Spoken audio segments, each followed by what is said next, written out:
Oi, gente. Nosso grupo é composto por mim, Laísa, Letícia, Mayra Nayara e Vaniele. Nosso tema foi VM aplicada a asma e ao DPOC. A gente vai começar falando um pouquinho da asma e depois traz o assunto do DPOC. Iniciando, a gente sabe que a asma ela é uma das doenças crônicas mais predominantes no mundo inteiro. E é uma doença que ela tem vários fenótipos, tanto clínicos, tanto em adultos como em crianças. E existe uma variedade de apresentações clínicas e de evolução muito grande. E isso se torna um obstáculo para ter uma classificação única de tipo de asma. Um passo que é bem importante, tanto para classificar o diagnóstico como para trazer as terapias para o paciente. A asma ela costuma ser classificada segundo os fatores desencadeadores dos sintomas, a gravidade, a frequência que esses sintomas surgem, ou até mesmo com a resposta dos tratamentos disponíveis que são ofertados para aquele paciente. Falando um pouquinho da epidemiologia da asma, a gente sabe que a crise de asma aguda ela é responsável por 2% de admissões nas unidades de terapia intensiva. Cerca da metade desses pacientes que precisam da UTI, eles requerem suporte ventilatório mecânico invasivo nas primeiras 24 horas. E tem mortalidade hospitalar com cerca de 10%. E geralmente trata-se de pacientes jovens, tratando ali de uma média de aproximadamente 40 anos, e tem uma maior prevalência também no sexo feminino. O principal fator associado à mortalidade hospitalar da crise asmática é a parada cardiorrespiratória, que ela acontece antes da admissão hospitalar e esforços que devem ser feitos no sentido da prevenção desses episódios, dessas crises asmáticas. Fisiopatologia. A asma ela é uma doença inflamatória crônica das vias aéreas e sua causa ainda não está completamente compreendida. Como resultado da inflamação, as vias aéreas são hiperresponsivas e contraem-se facilmente em resposta a uma ampla gama de estímulos. Essas alterações ela pode causar tosse, sibilo, dispneia e opressão torácica. O estreitamento das vias aéreas é usualmente irreversível, mas em alguns asmáticos a obstrução ao fluxo aéreo ela pode ser irreversível. As principais alterações anatômicas e patológicas incluem a presença de células inflamatórias nas vias aéreas, exsudação de plasma, edema, hipertrofia da musculatura lisa, periobrônquica, tampões mucosos e desnudamento do epitélio brônquico. Desta forma, o seu tratamento ele deve antagonizar a inflamação. Os corticoides são os mais potentes e fisiológicos dos anti-inflamatórios. Eles devem ser os melhores remédios para o tratamento de asma. Bom, a ventilação mecânica não invasiva na exacerbação da asma tem como sugestão a VNI, que pode ser utilizada em conjunto com terapia medicamentosa para melhorar a obstrução ao fluxo aéreo e diminuir o esforço respiratório em pacientes em crise asmática moderada e acentuada. Já a intubação dos pacientes com crise de asma vão ter algumas recomendações, que são aplicar sequência rápida de intubação, realizar pré-oxigenação com máscara O2 ou BiPAP e usar o AMBU de forma gentil, totalizando 8 ciclos respiratórios. E também algumas sugestões, que são posicionar o paciente com elevação de cabeceira de 20 a 30 graus, pois isso vai diminuir o risco de regurgitação passiva e aspiração. Também realizar pré-medicação com lidocaína, 1,5 mg por quilo, 3 minutos pré-intubação, pois isso vai diminuir o reflexo simpático, náusea e vômito. E também o fentanil, 3 mg por quilo, que também vai diminuir o reflexo simpático, mas pode causar uma depressão respiratória. Não usar a manobra de Selic e usar um tubo de maior calibre possível, se viável, maior que 8 mm de diâmetro interno. Já a programação do ventilador para pacientes com asma tem como sugestão modalidade PCV ou VCV, um volume corrente de 6 ml por quilograma de peso predito, inicialmente, uma pressão inspiratória máxima menor que 50 centímetros de água, a pressão de platô menor que 35 centímetros de água, um alto PIP menor que 15 centímetros de água, uma frequência respiratória de 12 incursões por minuto e um fluxo o necessário para manter o tempo expiratório suficiente para terminar a expiração, de 60 a 100 litros por minuto, no modo VCV e livre no PCV. Uma FO2 necessária para manter a saturação maior que 92%, uma PaO2 maior que 60 milímetros e uma PIP baixa, de 3 a 5 centímetros de água. Em casos selecionados e com monitorização adequada, a PIP pode ser usada em valores superiores pelo efeito mecânico em abrir as pequenas vias aéreas. Sobre a monitorização do paciente e a redução da hiperinsuflação, é recomendado que os pacientes asmáticos em ventilação mecânica, eles devem ser monitorizados periodicamente, com o objetivo de identificar a hiperinsuflação alveolar, que é a pressão de platô e a PIP intrínseca, e o cálculo da resistência de vias aéreas. A pressão de pico não é uma medida representativa de hiperinsuflação alveolar. Ela é recomendada também em utilizar o volume corrente de 5 a 6 milímetros por quilo, de acordo com o peso predito. E em casos de hiperinsuflação refratária, as medidas convencionais consideram volume inferior a 5 ml por quilo e a frequência mais baixa, 10 a 12 inspirações por minuto. Visando evitar hiperinsuflação alveolar, essa estratégia pode levar à hipercapnia, que deve ser monitorizada para se manter com a PaCO2 menor que 80 e o pH maior que 7,20, no caso da hipercapnia permissível. Monitorar a mecânica ventilatória em caso de instabilidade hemodinâmica, solicitar radiografia de tórax em caso de instabilidade hemodinâmica pelo risco de pneumotórax e, por fim, a retirada da ventilação ela deve ser iniciada tão logo quando haja controle do broncoespasmo e da hiperinsuflação alveolar. Pode ser utilizado o PIP como estratégia de redução de hiperinsuflação alveolar, que neste caso sugere-se ventilar o paciente no modo PCV, com pressão de extensão menor ou igual a 15 centímetros de água, e ao aumentar a PIP, se ocorrer o aumento do volume expiratório, isso sugere a redução de hiperinsuflação alveolar ou desinsuflação. O paciente asmático ele pode ser extubado sob sedação leve. Em caso de dificuldade de progredir o desmame ventilatório, tem que avaliar a possibilidade de fraqueza da musculatura ventilatória por polineuropatia associada ao uso de corticoide. E também, sobre o relaxamento muscular, é recomendado, nesses casos, usar para intubação, na fase inicial, a ventilação mecânica. Se necessário, evitar o uso prolongado por causa da miopatia e neuropatia, que é o risco aumentado por uso concomitante de corticoides. De acordo com essas diretrizes brasileiras, há um tratamento adicional que pode ser feito em pacientes com asma em condições mais graves, que é o uso de anestésicos, de heliox e de oxigenação extracorpórea por membrana. A sugestão dessas diretrizes é que pode ser utilizado anestésicos halogenados, um exemplo o isoflurano, que é administrados pelo ventilador de anestesia para um possível controle de broncoespasmo refratário às medidas terapêuticas habituais, evitando essa terapia por mais de 12 horas.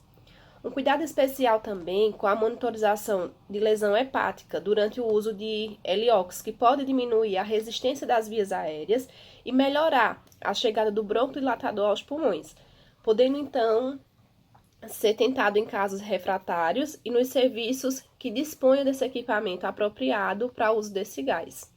E já a oxigenação extracorpórea por membrana, ela deve ser considerada em casos graves, onde os pacientes eles não respondem aos tratamentos anteriores. Bom, agora eu vou falar um pouquinho sobre a DPOC, que é a doença pulmonar obstrutiva crônica. E como o próprio nome já diz, é uma doença crônica de evolução lenta e progressiva, que tem um forte impacto na função respiratória, com períodos de agudização e complicações agudas. Geralmente, incluem-se os pacientes com bronquite obstrutiva crônica e ou com enfisema pulmonar, caracterizando-se por obstrução crônica e difusa das vias aéreas inferiores, com destruição progressiva do parênquima pulmonar de caráter irreversível. Como eu já disse, caracteriza-se por sinais e sintomas respiratórios associados à obstrução crônica das vias aéreas inferiores.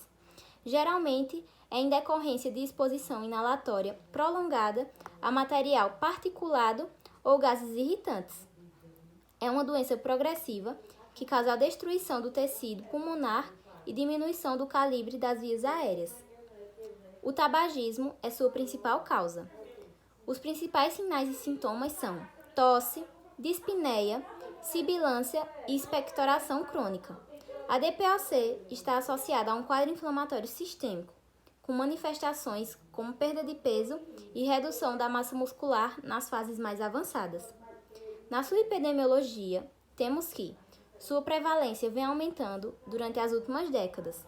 É caracteristicamente uma doença de adultos mais velhos, e a preponderância no sexo masculino é devido ao fato de que o principal fator de risco encontra-se mais presente nesta população, embora o sexo feminino tenha aderido ao costume do fumo de forma mais concisa nos últimos anos. Falando um pouquinho sobre a fisiopatologia, as exposições a gases e partículas nocivas, elas provocam nos pulmões uma resposta inflamatória, que quando agudizada, ela causa alterações na árvore respiratória e um remodelamento das vias aéreas, como o estreitamento das pequenas vias e destruição dos parênquimas do pulmão. Essas alterações, elas provocam uma redução na complacência e elasticidade, o que mantém as vias aéreas distais abertas, causando seu fechamento precoce, resultando em uma obstrução de fluxo aéreo, principalmente na expiração. Na espirometria, isso se torna claro com a redução da relação do volume expiratório forçado com a capacidade vital forçada expiratória, com uma redução menor que 70% do volume expiratório forçado. De acordo com as diretrizes brasileiras de ventilação mecânica de 2013, deve considerar a ventilação mecânica invasiva quando houver contraindicação para a ventilação mecânica não invasiva ou quando houver falha no uso da VNI, o que ocorre em 25% dos casos, e também para otimizar o tratamento medicamentoso.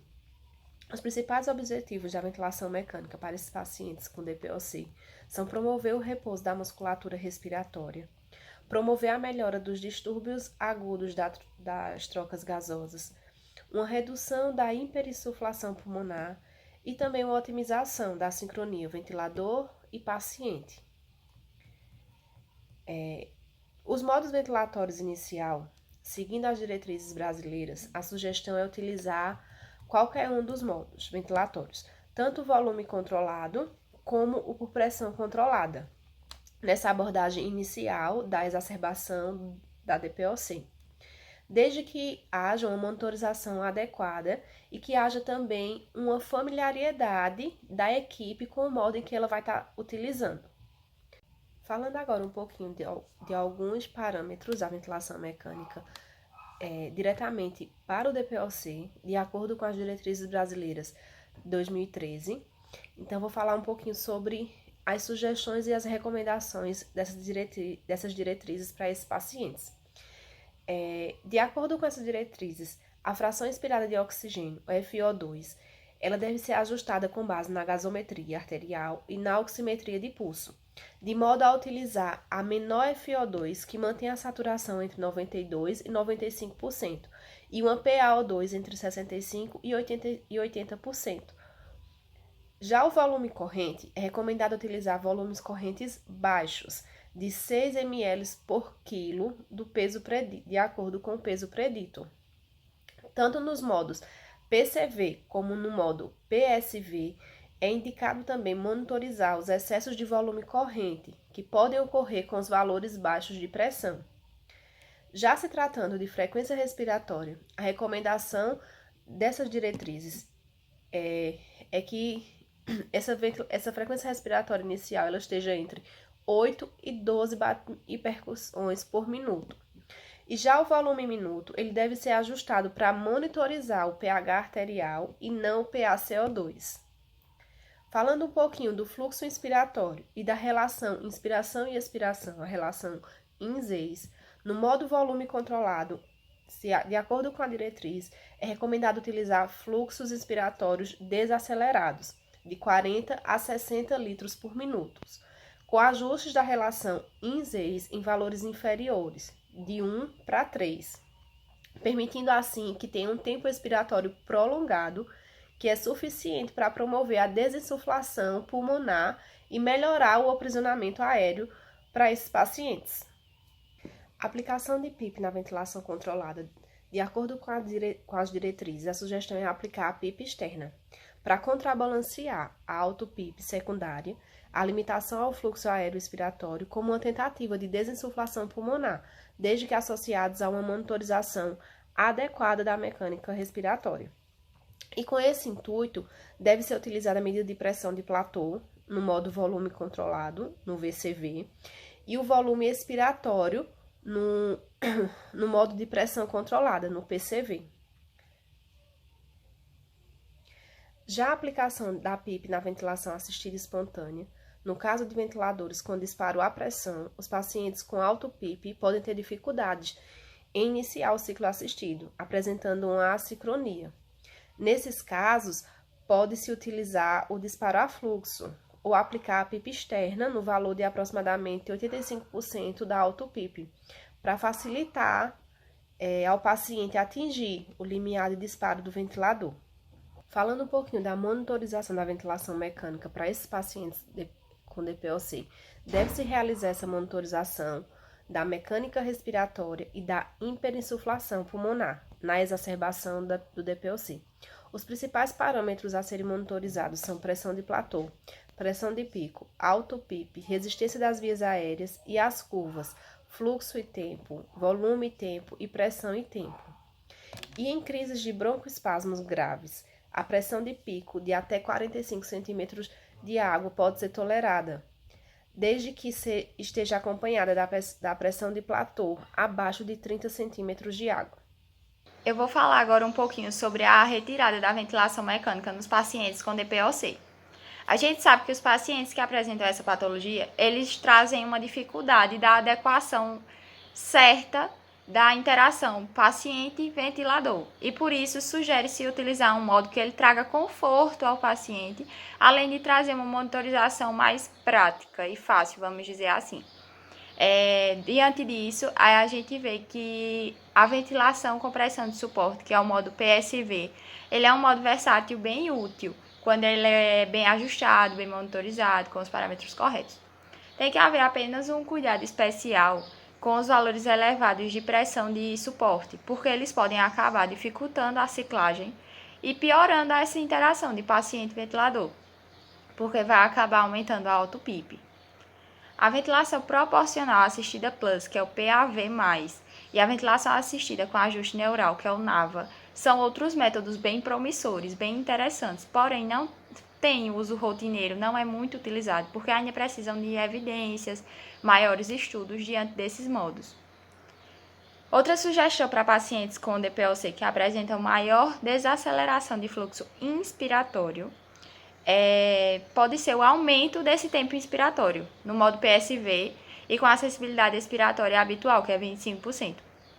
Naqueles ventiladores que eles permitem o ajuste da sensibilidade, da ciclagem, aí é sugerido elevar a sensibilidade expiratória, deixando ali entre torno de 40% a 60%. Porque isso vai diminuir o tempo inspiratório, vai diminuir o volume corrente e, além disso, vai diminuir também a chance de assincronia do paciente.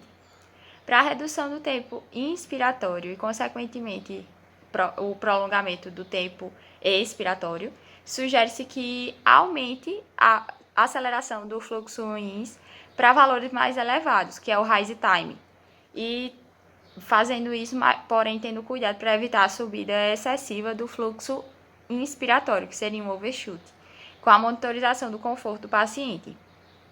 Recomenda-se ainda utilizar um recurso de ventilação mecânica não invasiva para retirada precoce da ventilação mecânica invasiva, com os pacientes que têm DPOC exacerbado, após 24 a 48 horas de repouso muscular, com equipes treinadas, isso tudo sendo visto de acordo com as diretrizes que esse trabalho da gente está sendo referenciado. A ventilação mecânica não invasiva na exacerbação aguda da DPOC. A recomendação é que deve-se utilizar VNI no tratamento da DPOC agudizada para diminuir a necessidade de intubação, diminuir o tempo de interação no hospital e diminuir a mortalidade. Esse estudo ele tem um risco relativo de 0,52% e um intervalo de confiança de 95%. Nosso trabalho foi esse. Muito obrigada pela atenção.